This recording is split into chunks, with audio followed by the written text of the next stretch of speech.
হে everyone, good evening. তো 2-3 দিন আগে আমি গেছিলাম একটু কাপড়ের দোকানে। তো গেছিলাম, ভাবলাম যে সামনেই যেহেতু শারদিয়া, গিয়া দেখা যাক যে কি কি শাড়ি, কি কি কাপড়ের কালেকশন আইছে। আর কিছু কেনাকাটাও আসলো, 1-2টা জিনিস। তো আমি ভাবলাম যেহেতু আমি শাড়ি কিনতে গেছি, তোমরা সাথেও একটু ভিডিও শেয়ার করি। এখানে অনেক সুন্দর সুন্দর শাড়ি আসলো। তো আমার একটা বদ অভ্যাস আছে, বদ অভ্যাস না ভালো অভ্যাস জানি না। তো এটা হইলো কি, যে শাড়ি আমার প্যাকেট থেকে এমনি দেখলে হয় না, এটা খুললে আমার গায়ে দিয়া দেখতে হইব যে শাড়িটা কতটুক স্যুট করতেছে, কতটুক না। এটা দেখা তারপরে আমি শাড়ি কিনি। তো তারপরে একটা খুবই সুন্দর পাড়টা দেখো, এত সুন্দর ডিজাইন শাড়িটার।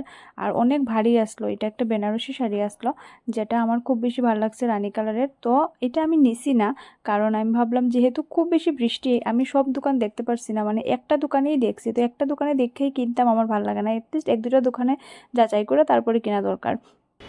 তার কারণ আমার একটা বাজে অভ্যাস আছে যে আমি কাপড় কেনার পরে তারপরে ভাবি যে এটা না হয়তো বা আরেকটা ভালো পাইলাম হইলে, এর লিগে আমি কিনছি না। তারপরে এই বৃষ্টির মধ্যে কেনাকাটা শেষ করে গেছিলাম গিয়ে বাড়িতে।